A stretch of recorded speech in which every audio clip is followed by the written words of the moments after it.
People say life changes in one moment, but for me, it changed in one lie. I thought I was going on a simple blind date, the kind you forget about after a day or two.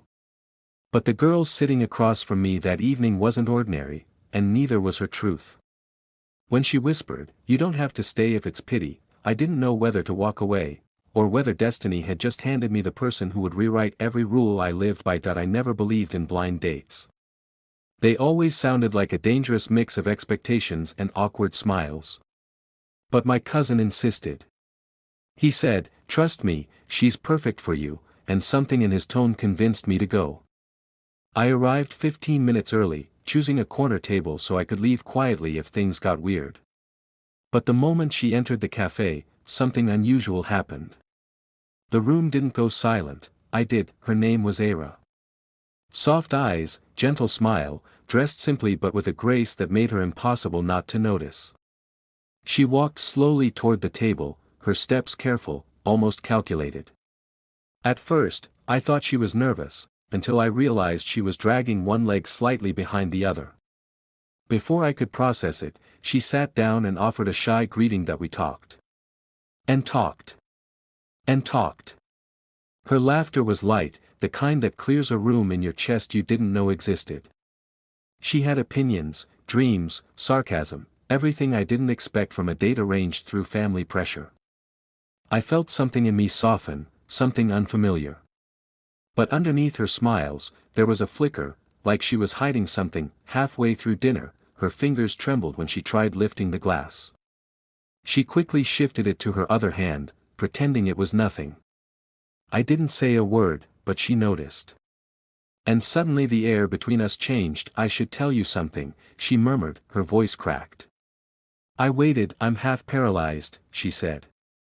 "A spinal injury. I can walk, just not like before." She looked away, swallowing a breath. "I didn't want you to know at first. People treat me differently. They stay out of pity. And I don't want that." My heart dropped. "I didn't trick you on purpose," she continued. "I just wanted one normal evening. If you want to leave, you can. It won't hurt me. Not more than everything else already has." Her words hit me harder than anything I'd ever felt. Not because she kept it from me, but because she believed I would reject her. At that moment, something inside me shifted. Walking away felt like the cruelest choice possible. So I stayed.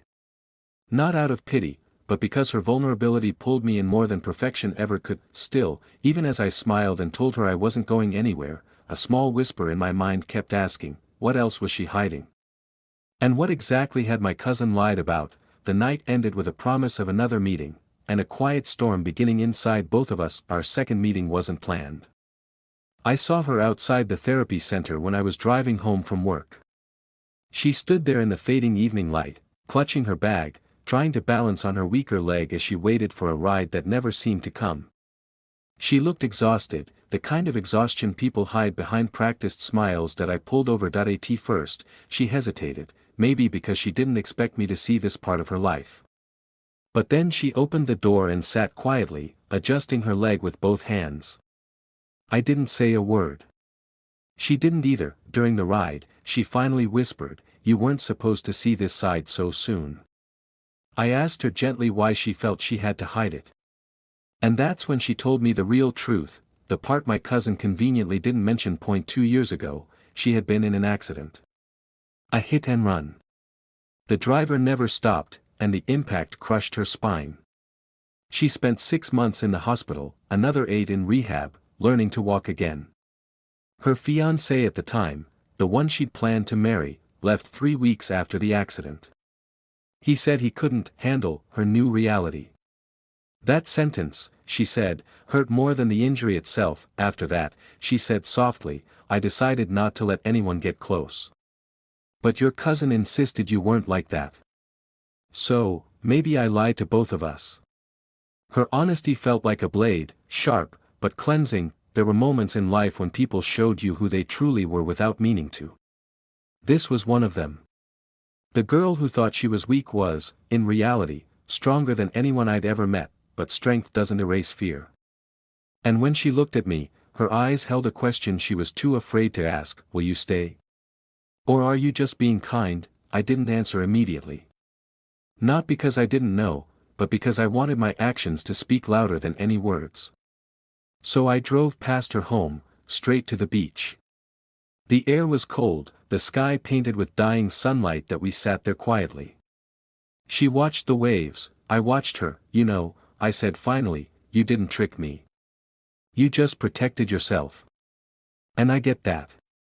She turned to me, tears gathering at the edges. I don't want to be someone's burden, she whispered. You're not, I said. Not to me. For the first time since the evening in the cafe, she smiled, not the polite one, but a real one, genuine and full of something new. Hope. But the night wasn't over, because just when she was beginning to trust me, someone called her phone, and the name flashing on the screen made her freeze. Her past wasn't done with her, and neither was the truth she still hadn't told me.